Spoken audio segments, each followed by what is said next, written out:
ஹல்லேலூயா. பரலோகத்தின் தேவன் மாத்திரம் மகிமைப்படுவாராக.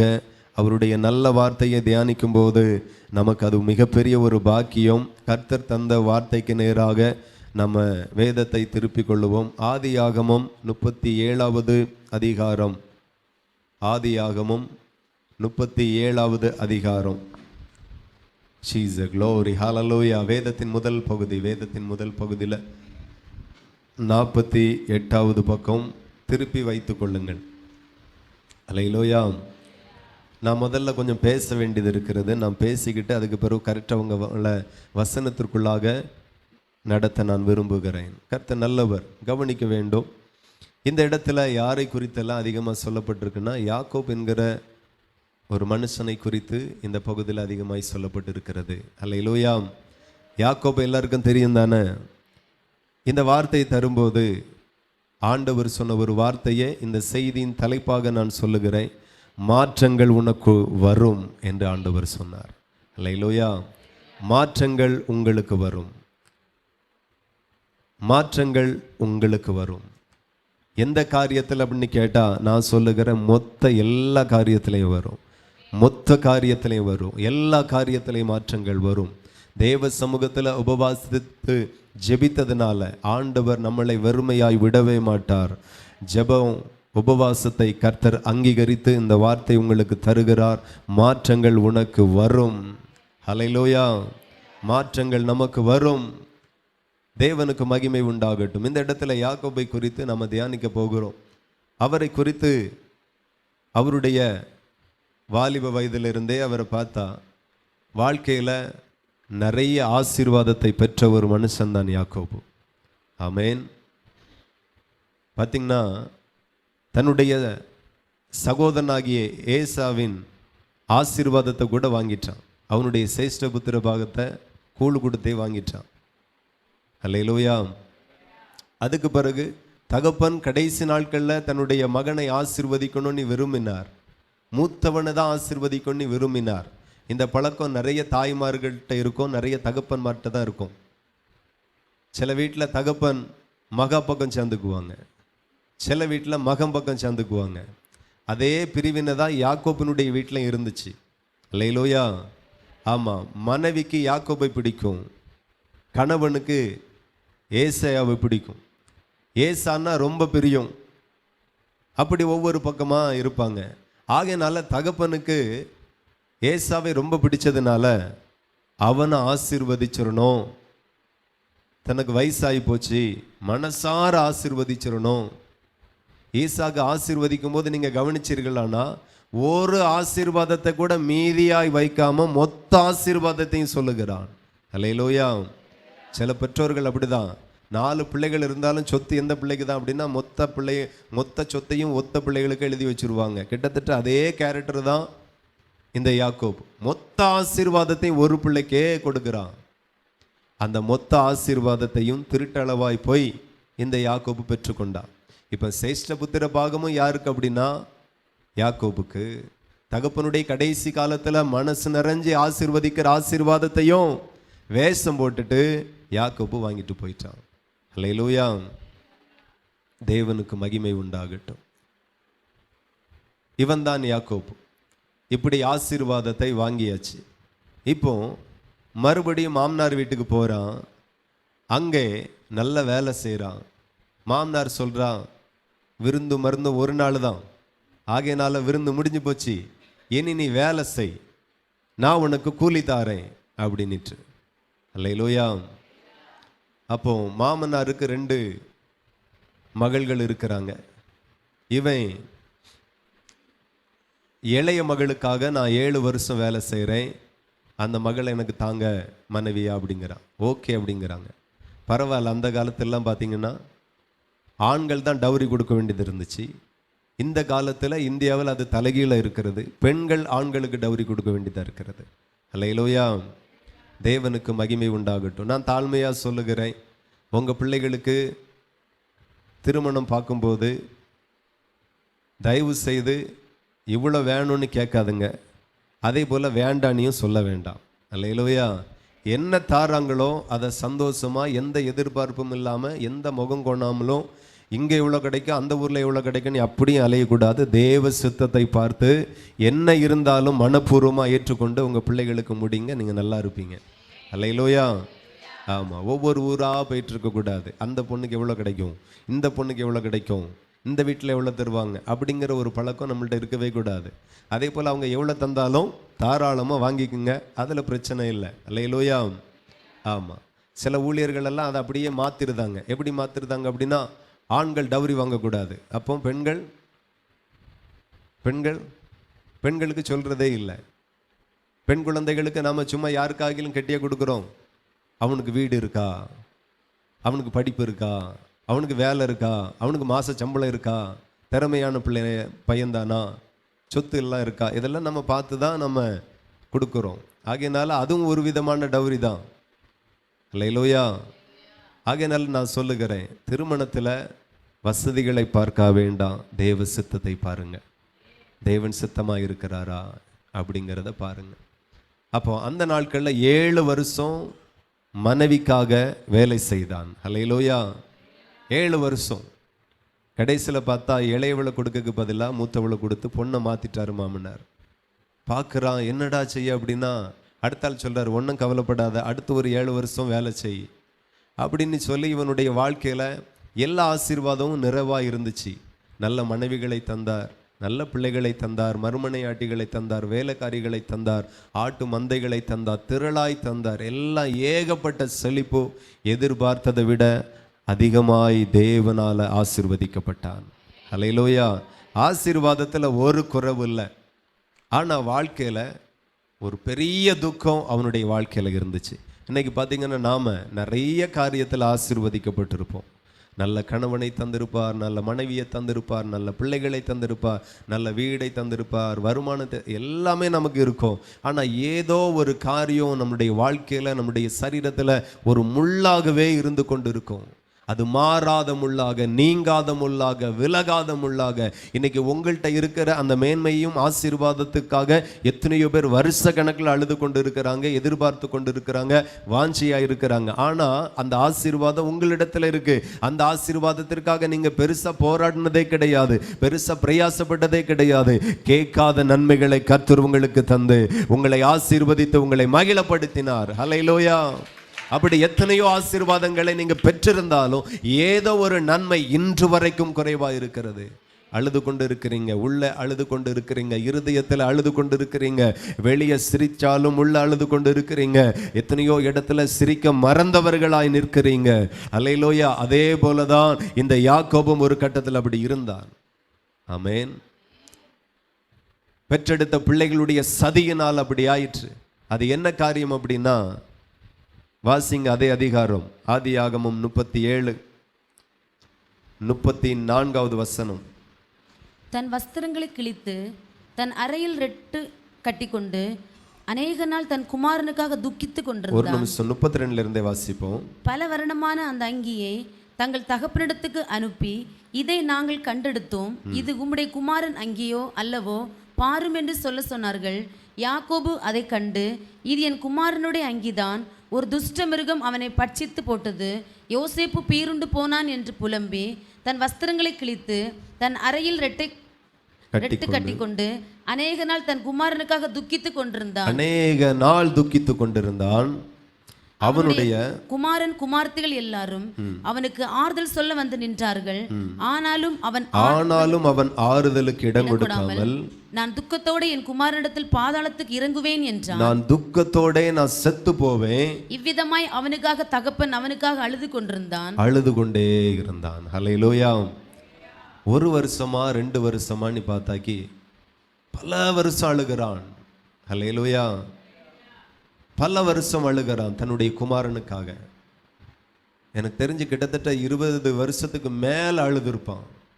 துக்கமாகவே இருந்தான். வாழ்க்கையில எல்லாம் இருக்கு, மனைவிகள் இருக்கிறார்கள், மறுமனையாட்டிகள் இருக்கிறாங்க, ஒரு பிள்ளை தான் இறந்திருக்கு, மீதி 11 பேர் இருக்காங்க. ஆனாலும் வருத்தம், துக்கம் தாங்க முடியல. வீட்டில் எல்லா செழிப்பும் இருக்கு, தேவனுடைய ஆசீர்வாதம். அவனுடைய வாலிப நாட்களில் திருமணம் முடிஞ்ச பிறகு கொஞ்ச நாட்களில் ஆண்டவர் பயங்கரமா ஆசீர்வதித்தார். 2 பரிவாரங்கள் உடையவனாய் மாறினான். நல்ல செழிப்பு இருந்து நல்ல மேன்மை இருந்து இப்போ வாழ்க்கையில் ஒன்றே ஒன்று இல்லை. என்ன அப்படின்னா, ரொம்ப நேசிச்ச, ரொம்ப அன்பாக இருந்த, ரொம்ப அழகு உள்ள ஒரு பிள்ளைய சாக கொடுத்துட்டோமேங்கிற ஒரு பயங்கர துக்கம். அல்லேலூயா. பிள்ளை சாகலை, ஆனால் அடிமையாய் வித்து போட்டு சகோதரர்கள் அவனுடைய வஸ்திரத்தை எடுத்து ஒரு மிருகத்தினுடைய இரத்தத்தை தடவி அந்த வஸ்திரத்தை கொஞ்சம் எல்லாம் கிழிச்சு எடுத்து அப்படியே தகப்பன்கிட்ட கொண்டு கொடுக்குறாங்க. இது உங்கள் குமாரனுடைய யோசேப்பினுடைய வஸ்திரம் தானா பாரும், இதை நாங்கள் கண்டெடுத்தோம். அவனை காணையில் ஏதோ ஒரு மிருகம் அவன் காட்டுக்கு வரும்போது, தோட்டத்துக்கு வரும்போது அவனை பட்சித்து போட்டது, அவன் செத்து போயிட்டான்னு நினைக்கிறோம். அந்த வஸ்திரம் மாத்திரம் தான் எங்களுக்கு கிடைச்சி அப்படின்னு கொண்டு அவன்கிட்ட கொடுத்த உடனே அந்த வஸ்திரத்தை வச்சுட்டு பார்த்து அழுதான். இது என்னுடைய குமாரனுடைய வஸ்திரம், அவனுடைய இரத்தம். அந்த விஷயம் அவன் சாகிறது வரைக்கும், கடைசி வரைக்கும் அவன் துக்கமாகவே இருந்து கொண்டிருந்தான். ஹல்லேலூயா. நான் சொல்லுகிறேன், யாக்கோபு மேலே ஒரு தேவனுடைய திட்டம், தரிசனம், வாக்கு தத்தம் இருந்தது. ஆமென். அதே போல யோசேப்பின் மேலேயும் ஒரு திட்டம், ஒரு வாக்கு தத்தம் இருந்தது. என்னதான் எவ்வளோதான் எத்தனை பேர் தான் அவனுக்கு விரோதமாக எழும்பினாலும் ஒருவருடைய வார்த்தையும் வாக்கு தத்தமும் திட்டம்தான் மேலோங்கி நிற்கும். ஒருவனும் நம்முடைய வாக்கு தத்தத்திற்கு விரோதமாய், நமக்கு தேவன் வைத்திருக்கிற திட்டத்திற்கு விரோதமாய் ஒருவனும் எழும்ப முடியாது. அல்லேலூயா. நான் சொல்லுகிறேன், மாற்றங்கள் வரும். உங்க தகப்பனுக்கு வாக்கு தத்தத்தை கொடுத்த அதே தேவன் தான் உங்களுக்கும் வாக்கு தத்தத்தை தந்திருக்கிறார். உங்களுக்கு வாக்கு தத்தத்தை தந்த தேவன் தான் உங்க பிள்ளைகளுக்கும் வாக்கு தத்தத்தை தந்திருக்கிறார். மாற்றங்கள் வரும், மாற்றங்கள் வரும். கர்த்தர் இன்றைக்கு மாற்றங்களை தருவார். பெரிய சங்கடம், பெரிய வருத்தம் எல்லாம் இருக்கு. எல்லா பிள்ளைகளும் நல்லா இருக்கிறாங்க, எல்லா பிள்ளைகளுக்கும் நல்ல வேலை இருக்கு. ஆனா ஒரே ஒரு பிள்ளை நிமித்தமாய் அழுது கொண்டே இருக்கிறான். எனக்கு ஆறுதலே வேண்டாம், எனக்கு சந்தோஷமே வேண்டாம், எனக்கு சமாதானமே வேண்டாம். என் குமாரன் செத்து போனா அந்த துக்கத்திலே நானும் செத்து போறேன் அப்படிங்கிற முடிவிலேயே அவன் வாழ்ந்து கொண்டிருந்தான். அவன் துக்கம் நீங்காத துக்கம், அவன் துக்கம் ஆறாத துக்கம், அவனுடைய வேதனைக்கு முடிவே இல்லாமல் அவன் அழுது கொண்டே இருந்தான். அல்லேலூயா. மனசாரல. இவன் தான் அந்த பிள்ளைய சகோதரனை பார்க்க அனுப்புனான். இவன் அனுப்பிதான் அப்படி ஆயிப்போச்சு. நம்ம பிள்ளைக்கு அப்படி ஒரு சம்பவம் நினைச்சு கூட பார்க்க முடியாது. பிள்ளைக்காக அழுது கொண்டே இருந்தான். அவனுடைய நம்பிக்கையெல்லாம் போயிற்று. இனி யோசேப்பை நம்ம பார்க்க முடியாது, இனி அந்த மேன்மை, அந்த நன்மையை பார்க்க முடியாது. உங்க வாழ்க்கையில இனி முடியாது என்கிற காரியத்துல ஆண்டவர் சொல்லுகிறார், மாற்றங்கள் வரும். எத்தனை பேர் நம்புறீங்க? மாற்றத்தை நான் பார்ப்பேன், மறுபடியும் நான் சிரிப்பேன், மறுபடியும் நான் சந்தோஷப்படுவேன், மறுபடியும் கர்த்தர் என் தலையை உயர்த்தி வைப்பா, மறுபடியும் ஒரு ஜெயத்தை கட்டளையிடுவா, மறுபடியும் சமாதானம் எனக்கு வரும். ஹல்லேலூயா. ஆனா யாக்கோபு அத சம்பவத்தை கேள்விப்படும் போது, இனி அவ்வளவுதான், இனி என் பிள்ளைய பார்க்க முடியாது, இனி என் யோசேப்பை பார்க்க முடியாது, இனி அவ்வளவுதான் அப்படின்னு தான் நினைச்சான். வாக்கு பண்ணினவர் சாகவில்லை, அவர் உயிரோடு இருக்கிறார். தரிசனத்தை தந்தவர் மரித்து போகவில்லை, அவர் உயிரோடு இருக்கிறார். நாம் ஆராதிக்கிற தேவன் எப்படிப்பட்டவர் என்றால், அவர் ஆதியும் அந்தவுமாய் இருக்கிறார், அல்பாவும் ஒமேகாவுமாய் இருக்கிறார். அவர் சாகாமை உடையவராய் இருக்கிறார், அவர் மரணத்தை ஜெயித்தவராய் இருக்கிறார். ஹல்லேலூயா. நமக்கு கொடுத்த வாக்கு தத்தத்தை நாம மறந்திருப்போம். ஆனா நம்மிடத்துல தந்த வாக்கு தத்தத்தை எத்தனை வருஷமானாலும் அவர் மறக்கவும் மாட்டார், அந்த வார்த்தையிலிருந்து மாறவும் மாட்டார். உன் தரிசனம் உன் மடியில கொடுக்கப்படும், உன் வாக்கு தத்தம் உன் கரத்தில் நிறைவேற்றி கொடுக்கப்படும், உன் நாட்களில் அது நிறைவேறும். மாற்றங்கள் இன்றைக்கே உனக்கு வரும் என்று ஆண்டவர் சொல்லுகிறார். மாற்றத்தை கர்த்தர் இன்றைக்கு உனக்கு தருவேன் என்று சொல்லுகிறார். நம்முடைய ஆண்டவரை எவ்வளவு விசுவாசிக்கிறோமோ அவ்வளோ அனுபவிப்போம். அல்லேலூயா. எவ்வளவு நம்புறோமோ அவ்வளவு அனுபவிப்போம், எவ்வளவு விசுவாசிக்கிறோமோ அவ்வளவு அனுபவிப்போம். நல்ல விசுவாசிங்க, மாற்றங்கள் எனக்கு வரும். தீர்க்க முடியாத துக்கமாக இருந்தாலும், திரும்ப பெற முடியாத அந்த ஆசீர்வாதமாக இருந்தாலும், இழந்தது தான், மரணம் என்கிறது இழந்தது தான், திரும்ப கிடைக்காது. அப்படிப்பட்ட நிலையில நீங்க வைக்கப்பட்டிருந்தாலும், குடும்பம் அப்படிப்பட்ட நிலைமைக்கு தள்ளப்பட்டிருந்தாலும், கர்த்தர் மேல நம்பிக்கையா இருங்க. அவர் என்னை கொன்று போட்டாலும் அவர் மேல நான் நம்பிக்கையா இருப்பேன் என்று தேவனுடைய பிள்ளைகள் இருதயத்தில் திட்டம் பண்ணுங்க, விசுவாசிங்க. நீதி உண்டாக இருதயத்தில் விசுவாசிக்கப்படும். ரட்சிப்பு உண்டாக வாயினால் அறிக்கை செய்யப்படும். தேவன் உங்களுக்கு மாற்றத்தை இன்றைக்கு கொடுத்துதான் அனுப்புவார். உங்க வாழ்க்கை மாற போகிறது. மருத்துவர் அதற்கு ஒரு முற்றுப்புள்ளி வைத்திருக்கலாம். இனி இப்படிதான் பிள்ளை இருக்கும் என்று, இனி இப்படிதான் உங்க சரீரம் இருக்கும் என்று சொல்லி அதையும் மாற்ற கர்த்தர் வல்லவராய் இருக்கிறார். அதிலையும் மாற்றத்தை தருகிறார், அதிலையும் மாற்றத்தை தருகிறார், அதிலையும் மாற்றத்தை தருகிறார். ஹல்லேலூயா! எத்தனை பேர் விசுவாசிக்கிறீர்கள்? கர்த்தர் இந்த பயங்கரமான நெருக்கத்திலையும் பயங்கரமான சூழ்நிலைகளிலையும் மாற்றத்தை எனக்கு கர்த்தர் கொடுப்பார். ஹல்லேலூயா! நம்மத்தில சகோதரர் ராஜா அவர்கள் சொன்ன சாட்சியை கேட்டீர்கள். கொஞ்ச நாளைக்கு முன்னதான் மகனுக்கு பர்த்டே என்று சொல்லி கூப்பிட்டார்கள். நான் மாத்திரம் போய் ஜெபித்தேன். கால் நடக்க முடியாது, சரியான மூல வளர்ச்சி இல்லாத ஒரு பையன். ஆனா நான் விசுவாசிக்கிற என் தேவனால மறுரூபமாக்க முடியும். என் தேவனால தலையை சுகமாக்க முடியும், இருதயத்தை சுகமாக்க முடியும், நரம்புகளை சுகமாக்க முடியும், எலும்புகளை சுகமாக்க முடியும். நான் அந்த வீட்டில் அப்படிதான் ஜெபித்தேன். ஆண்டவரே சுகமாக்கி தாருங்க. அல்லேலூயா! முன்னாடி ரொம்ப கஷ்டப்பட்டாங்க. ஜெபித்ததிலிருந்து என்கிட்டையும் சொல்லலை, இன்னைக்கு கர்த்தருக்கு முன்பதாக சொல்லி இருக்கிறார்கள். நான் விசுவாசத்தோடு சொல்லுகிறேன், இதிலையும் பெரிதானவைகளை காண்பாய்.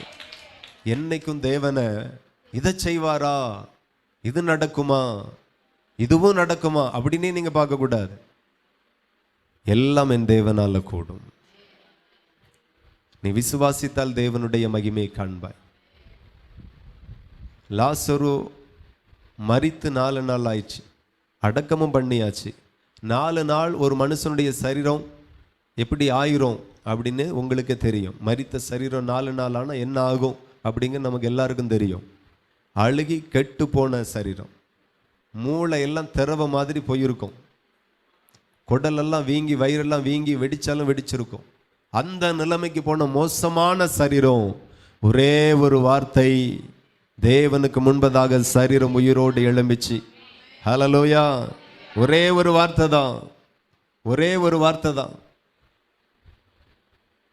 மூளை சுகமாச்சு, குடல் சுகமாச்சு, கிட்னி சுகமாச்சு, இருதயம் சுகமாச்சு, லங்ஸ் சுகமாச்சு.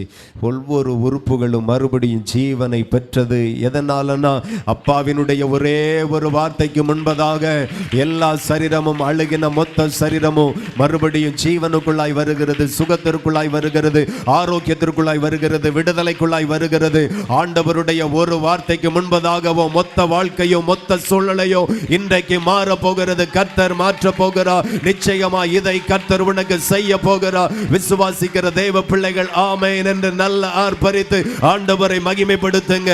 மாற்றங்கள் வரும், மாற்றங்கள் வரும், மாற்றங்கள் வரும், மாற்றங்கள் வரும். உன் பிள்ளைக்குள்ளாய் மாற்றங்கள் வரும், உன் சரீரத்திற்குள்ளாய் மாற்றங்கள் வரும், உன் வேலையில மாற்றங்கள் வரும், வருமானத்தில் மாற்றங்கள் வரும், உன் மனைவிக்குள்ளாய் மாற்றங்கள் வரும், உன் கணவனுக்குள்ளாய் மாற்றங்கள் வரும், உன் பெற்றோருக்குள்ளாய் மாற்றங்கள் வரும். மாற்றங்களை பரலோகத்தின் ஆண்டவர் இன்றைக்கு தருகிறார். வீட்டில் மாற்றம், வியாபாரத்தில் மாற்றம், ஊழியத்தில் மாற்றம், எதிர்காலம் எல்லாம் மாற்றத்தை சந்திக்கும். உபவாசம் வீணாய் போகாது. கர்த்தர் உனக்கு அதிசயத்தை செய்து கொண்டிருக்கிறார். ரீபா ஷண்டாரா. ஹல்லேலூயா! மிகப்பெரிய துக்கம். சாகிறது வரைக்கும் எனக்கு சமாதானமே வேண்டாம், சந்தோஷமே வேண்டாம். மகள் எல்லாம் திட்டி அனுப்புறான், மகன் எல்லாம் திட்டி அனுப்புறான், மருமகள் எல்லாம் திட்டி அனுப்புறான். யாரும் என் பக்கத்தில் வரக்கூடாது. யாருடைய ஆறுதல் எனக்கு தேவையில்லை, எனக்கு வேண்டாம். என் பிள்ளைய போயாச்சு, என் பிள்ளைய எப்படி ஆயிற்று, இனி என்ன எனக்கு சமாதானம், இனி எனக்கு என்ன சந்தோஷம், என் பிள்ளைகளுடைய வாழ்க்கை இப்படி இருக்கு, அழகு பிள்ளையை நான் தொலைச்சிட்டேன், வேதனைப்பட்டு வேதனைப்பட்டு வேதனைப்பட்டு எனக்கு சந்தோஷமே வேண்டாம், அந்த முடிவுக்கு தள்ளப்பட்டான். அல்லேலூயா! என் தேவன் பெரியவர், என் ஆண்டவர் பெரியவர். ஹல்லேலூயா!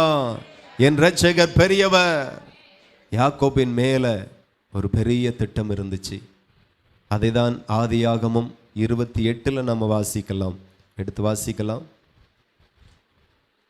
ஆதியாகமம் 28ஆம் அதிகாரம், அதுல 13 இருந்தே வாசிங்க.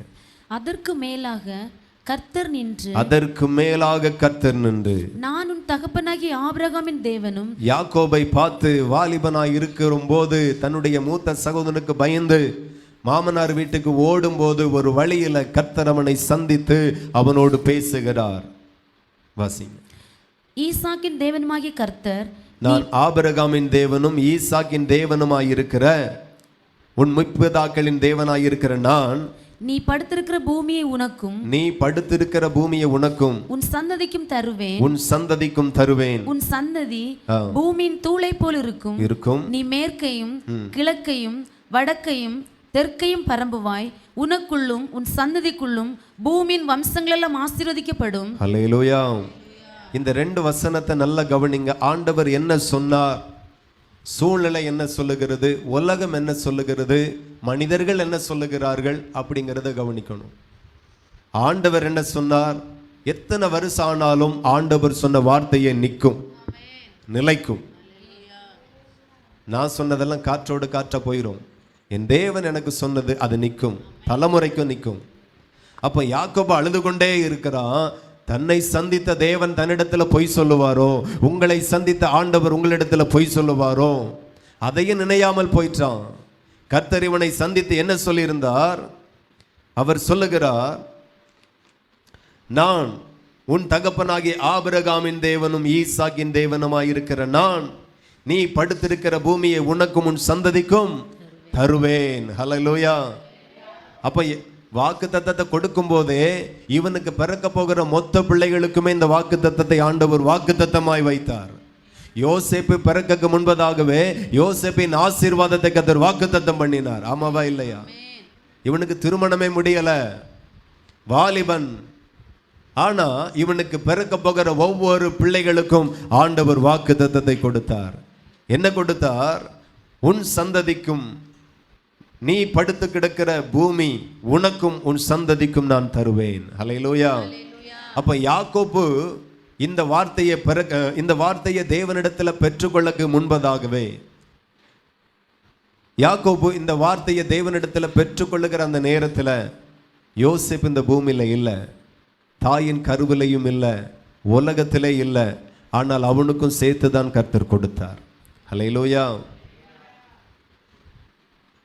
ஆனால் சூழ்நிலை சொல்லுகிறது, யோசேப்பு இறந்துட்டான், யோசேப்பு செத்துட்டான். நான் சொல்லுகிறேன், என்னைக்கும் சூழ்நிலையை பார்க்காதுங்க, உலகத்தை பார்க்காதுங்க, மனிதர்களை பார்க்காதுங்க. என் தேவன் என்னிடத்துல என்ன சொன்னார் அது மட்டுமே நிறைவேறும். எத்தனை பேருக்கு புரியுது? ஆண்டவர் சொல்லுகிறார், நீ படுத்து கிடக்கிற பூமியை உனக்கும் உன் சந்ததிக்கும் தருவேன். சந்ததி உண்டாக முன்பதாகவே கொடுத்தாச்சு. அடுத்தபடியாய் சொல்லுகிறார், உன் சந்ததி பூமியின் தூளை போல் இருக்கும். நீ மேற்கையும் கிழக்கையும் வடக்கையும் தெற்கையும் பரம்புவாய். உனக்குள்ளும் உன் சந்ததிக்குள்ளும் பூமியின் வம்சங்கள் எல்லாம் ஆசீர்வதிக்கப்படும் என்கிற மேன்மையான ஆசீர்வாதத்தை இவனுக்கும் இவனுடைய சந்ததியும் குறித்து ஆண்டவர் கொடுத்திருந்தார். இந்த வாக்குத்தத்தம் கிடைக்கும் போது யோசிப்பு பிறக்கவே இல்லை. ஆனால் சூழ்நிலை வரும்போது இந்த யாக்கோபு இந்த வார்த்தையெல்லாம் நினைக்கல. நான் சொல்லுகிற இந்த உலகத்தில் எதை நினைக்கிறீங்களோ இல்லையோ, அவரவருக்கு கிடைச்ச வாக்கு தத்தத்தை நினைவு கூறுங்க. உங்கள் நெருக்கத்தில் நினைவு கூறுங்க. யாருக்காகில வாக்கு தத்தம் இல்லை எனக்கு கிடைக்கலன்னா அந்த வாக்கு தத்தத்தை வாங்குங்க, ஜெபம் பண்ணி வாங்குங்க, உபவாசம் போட்டு வாங்குங்க. கர்த்தரிடத்தில் கேட்டா ஆண்டவருடைய குணமே என்ன அப்படின்னா, அவரிடத்துல வருகிற பிள்ளைகளுக்கு முதலாவது ஆசீர்வாதம் இல்லை, முதலாவது ஆசீர்வாதத்திற்குரிய வாக்கு தத்தத்தை தான் கொடுக்கிறார். அந்த வார்த்தை எவ்வளோ ஆசீர்வதிக்கிறீங்களோ அதை விட அதிகமாய் கர்த்தர் இறங்குவார். ஆகையினால எல்லாரும் வாக்கு தத்தம் பெற்றுருங்க. வாக்கு தத்தத்தை பெற்ற தேவனுடைய பிள்ளைகள் இனி சூழ்நிலையை பார்க்காதிருங்க. இனி வாக்கு தத்தம் பண்ணின தேவனையும் அவருடைய வாக்கு தத்தத்தையும் தான் நீங்க பார்க்கணும். எத்தனை பேர் பார்ப்பீங்க? பிள்ளை இப்படி இருக்க, மனைவி இப்படி இருக்கிறாளே, மருமகன் இப்படி இருக்கிறானே, என் வேலை இப்படி இருக்கிறதே, என் குடும்பத்தினுடைய கடன் இப்படி இருக்கிறதே. நோ, அதை பார்க்கவே கூடாது. கர்த்தர் உங்களுக்கு தந்த வாக்கு தத்தம் என்ன? பெருக பண்ணுவேன் என்று சொன்னாரா? நிச்சயமாய் நீங்க பெருகுவீர்கள். வார்த்தை தான் நிற்கும், தலைமுறைக்கும் நிற்கும். வார்த்தை தான் நிற்கும், சந்ததிகளுக்கும் நிற்கும். சூழ்நிலை நிற்காது. சூழ்நிலை இன்னைக்கு இருக்கிற மாதிரி நாளைக்கு இருக்காது, அது மாறும். உங்க சூழ்நிலைகள் மாறும். மறுபடியும் சொல்லுகிறேன், மாற்றங்கள் உனக்கு வரும், மாற்றங்கள் உனக்கு வரும். இவ்வளவு ஆசீர்வாதத்தை கர்த்தர் யாக்கோபுக்கு வாக்கு பண்ணினார். அதோடு நிற்காமல் வாசிங்க 37ஆம் அதிகாரம் அதுல 7வது வசனத்தை வாசிப்போம். நாம் வயலில் அறுத்த அரிகளை கட்டி கொண்டிருந்தோம். அப்பொழுது என்னுடைய அரிக்கட்டு நிமிர்ந்திருந்தது, உங்கள் அரிக்கட்டுகள் என் அரிக்கட்டை சுற்றி வணங்கி நின்றது என்றான். அப்பொழுது அவன் சகோதரர் அவனை பார்த்து, நீ எங்கள் மேல் துரைத்தனம் பண்ணுவாயோ, நீ எங்களை ஆளப் போகிறாயோ என்று சொல்லி அவனை அவன் சொப்பனங்களின் நிமித்தமும் அவன் வார்த்தைகளின் நிமித்தமும் இன்னமும் அதிகமாய் பகைத்தார்கள். அல்லேலூயா. அவன் 9வது வசனத்தை வாசிக்கும் போது, அவன் வேறொரு சொப்பனம் கண்டு தன் சகோதரரை நோக்கி, நான் இன்னும் ஒரு சொப்பனத்தை கண்டேன், சூரியனும் சந்திரனும் 11 நட்சத்திரங்களும் என்னை வணங்கினது என்றான். இதை அவன் தகப்பனுக்கும் தன் சகோதரனுக்கும் சொன்னபோது அவன் தகப்பன் அவனை பார்த்து, நீ கண்ட இந்த சொப்பனை என்ன? நானும் உன் தாயாரும் உன் சகோதரரும் தரை மட்டும் குனிந்து உன்னை வணங்க வருவோமோ என்று அவனை கடிந்து கொண்டான். 11 அவன் சகோதரர் அவர் மேல் பொறாமை கொண்டார்கள். யோசேப்பின் சகோதரர்கள் இந்த 2 சொப்பனத்தின் நிமித்தமாக மிகவும் பொறாமை கொண்டார்கள், கோபப்பட்டார்கள். தகப்பனோ அவன் சொன்னதை மனதிலே வைத்துக் கொண்டான். ஹல்லேலூயா. ஆனாலும் யோசேப்பின் நிமித்தமாய் யாக்கோபு சங்கடப்பட்டான், வருத்தப்பட்டான், அழுதான். என் பிள்ளை செத்து போச்சு, உண்மையிலே ஒரு துஷ்ட மிருகம் யோசேப்பை பீறி போட்டது என்று சொல்லி அவன் முழுமையாய் நம்பி அழுது கொண்டே இருந்தான். அல்லேலூயா. இப்போ ஆண்டவர் தகப்பனுக்கு மாத்திரம் வாக்குத்தத்தம் கொடுக்கல, பிள்ளைக்கு வாக்குத்தத்தத்தை கொடுத்திருக்கிறார். அல்லேலூயா. தேவ பிள்ளைகளே, ஆண்டவர் உங்களுக்கு மட்டும் வாக்குத்தத்தம் தரல. நீங்க இந்த உலகத்துல வரக்கு முன்பதாக, இந்த உலகத்துல உங்க தாய் தகப்பனுக்கு பிள்ளையாய் பிறக்க முன்பதாகவே உங்க தாய் தகப்பனுக்கும் ஆண்டவர் வாக்குத்தத்தத்தை கொடுத்திருக்கிறார். நீங்க வாக்குத்தத்தத்தின் தலைமுறைகளாய் இருக்கிறீர்கள். அதற்காக கரங்களை தட்டி தேவனை மகிமைப்படுத்துங்க. வாக்குத்தத்தத்தின் சந்ததி நான், வாக்குத்தத்தத்தின் பிள்ளைகள் நான் தேவனால வாக்குத்தத்தம் பெற்றிருக்கிறேன். அல்லேலூயா. யோசேப்புக்கும் சொல்லி இருக்கிறார் ஆண்டவர், நீ சாதாரண மனுஷன் கிடையாது. அல்லேலூயா. பிறக்குக்கு முன்னைய சொன்னார், பிறந்த பிறகும் சொன்னார். சூரியனும் சந்திரனும் உன்னை வணங்கும், 11 நட்சத்திரங்களும் உன்னை வணங்கும். யாக்கோபுக்கு ஒரு விஷயம் புரிஞ்சது. அப்ப நானும் உன் சகோதரனுகள் எல்லாரும் வந்து உன்னை வணங்குவோமா, தாழ விழுந்து வணங்க வருவன் நீ நினைக்கிறாயா அப்படின்னு கடிந்து கொள்ளுகிறான், திட்டுறான். ஆனா அதுதான் உண்மை. அல்லேலூயா. அப்போ பிறக்குக்கு முன்பதாகவே, பிறந்த பிறகும் ஆண்டவர் வாக்குத்தத்தத்தை கொடுத்தாச்சு, நான் இதை செய்வேன், செய்ய போகிறேன் என்று. ஆனால் சூழ்நிலை வேற மாதிரி. பெற்றெடுத்த பிள்ளை மற்ற பிள்ளைகள் வந்து அறிவிப்பு கொடுக்குது. என்ன அறிவிப்பு கொடுக்குது? உங்க பிள்ளை செத்துட்டு, யோசேப்பை ஒரு துஷ்ட மிருகம் பீறி போட்டது, அவனுடைய எலும்புகளோ தசைகளோ ஒன்றும் கிடைக்கல, ஆனா போட்டிருந்த சட்டை மட்டும் கிடைச்சிருக்கு. நான் சொல்லுகிறேன், சூழ்நிலைகளில் மாற்றங்கள் வரும். எத்தனை பேர் நம்புறீங்க? நம்முடைய தேவன் நமக்கு செய்ய போகிற ஒவ்வொரு காரியமும் அப்படியே ஒரு பெரிய படத்தை ஒரு டைரக்டர் நின்று டைரக்ட் பண்ணி எடுத்தா கூட அமையாத அளவுக்கு மகிமையாய் முடிக்கிற தேவன். ஹல்லேலூயா. அதாவது ஆண்டவர் நமக்கு செய்கிற காரியம்லாம் ரொம்ப வித்தியாசமா இருக்கும். நான் என்ன சொல்ல வரேன் அப்படின்னா, எந்த மனுஷன் எந்த பிள்ளை உன் பிள்ளை செத்து போச்சு நீ சொன்னானோ அதே பிள்ளையை கொண்டு உன் பிள்ளை உயிரோடு இருக்குன்னு சொல்லி ஆண்டவர் சொல்ல வைத்தார். ஹல்லேலூயா. அதுதான் என் தேவனுடைய ஸ்பெஷல். மூத்த பிள்ளைகள்லாம் வந்து வஸ்திரத்தை கொண்டு வந்து சொல்லுது, உங்க பிள்ளை செத்து போச்சு, வஸ்திரத்தை நாங்கள் கண்டெடுத்தோம், பாரு உங்க பிள்ளையினுடைய வஸ்திரம் தானா அப்படின்னு. எந்த பிள்ளைகள் சொன்னார்களோ அதே பிள்ளைகள் யோசேப்பை தேவன் உயர்த்தி வைத்திருந்ததை பார்த்துட்டு அவனுக்கு முன்பதாக சாஷ்டாங்கமா விழுந்து பணிந்து கொண்டு அதே பிள்ளை ஆமேன் உயிரோடு இருக்கிறது என்று சொல்லி அதே தகப்பனுக்கு நற்செய்தியை சொல்ல வைத்தார் ஆண்டவர். ஹல்லேலூயா. எத்தனை பேர் நம்புறீங்க? காரியம் மாறுதலாய் முடிய போகிறது. என் சூழ்நிலைகளில் மாற்றங்கள் வரப்போகிறது. கர்த்தர் எனக்கு செய்கிறதெல்லாம் வித்தியாசமா இருக்கும், டிஃப்ரெண்டா இருக்கும். நீங்க நினைக்கிற மாதிரி பிசாசு உங்கள்கிட்ட வந்து சொல்லுவான், பாத்தியா நான் அப்போதே சொன்னேன், நீ எவ்வளவு ஜெபம் பண்ணாலும் இப்படிதான் இருக்கும், நீ அப்போவே சொன்னேன்.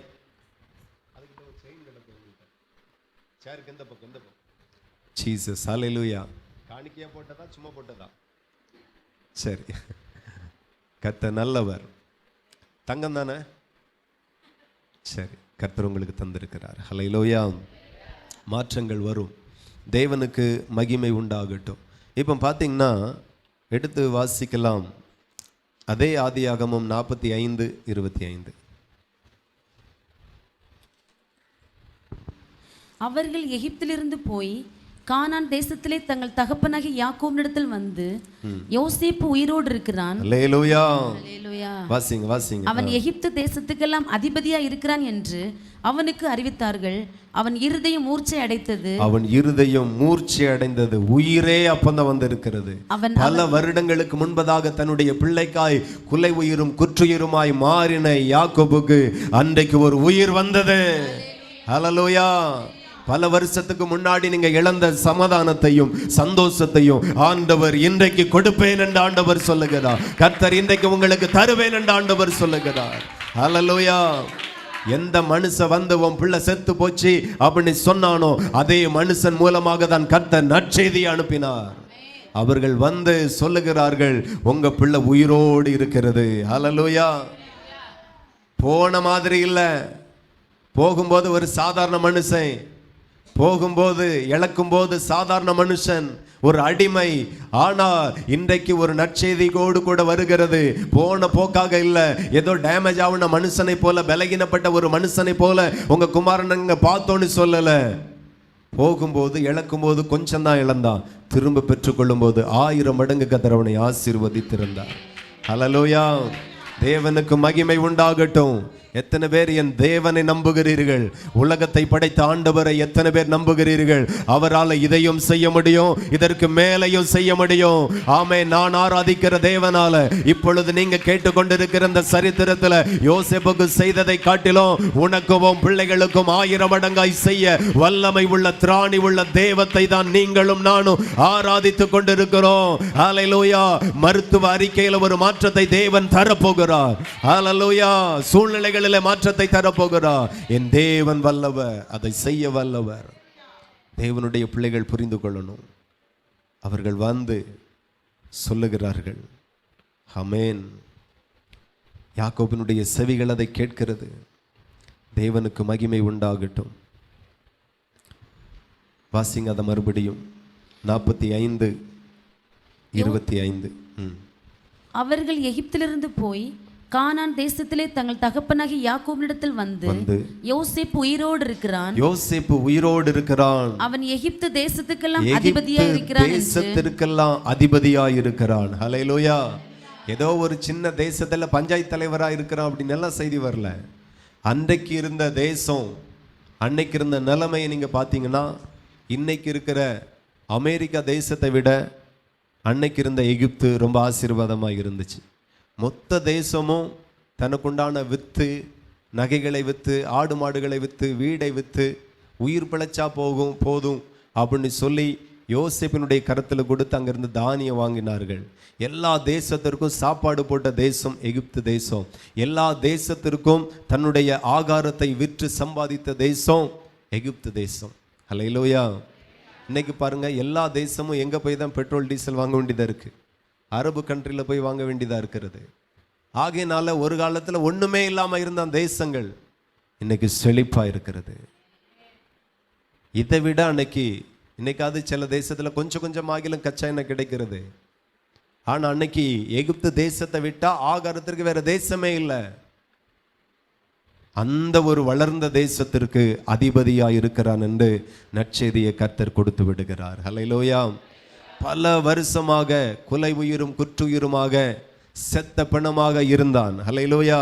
சிலர் சொல்லுவாங்க, நாங்கள் பேருக்கு தான் வாழ்கிறேன், ஏதோ வாழணுமே நீ வாழ்கிறேன், ஏதோ சாப்பிடணுமே நீ சாப்பிட்றேன், ஏதோ இருக்கணுமே நீ இருக்கிறேன், ஆனால் எனக்கு மனசெல்லாம் கிடையாது, அவ்வளோ வேதனையில் நான் இருக்கிறேன் என்று நிறைய பேர் சொல்லுவீர்கள். ஆனால் உங்களுக்கு ஒரு நற்செய்தியை கர்த்தர் இன்றைக்கு அனுப்புகிறார் என்று நான் சொல்லுகிறேன். உங்கள் காதுகள் அதை கேட்கும். என் தேவனால செய்ய முடியாத எந்த காரியமும் இல்லை.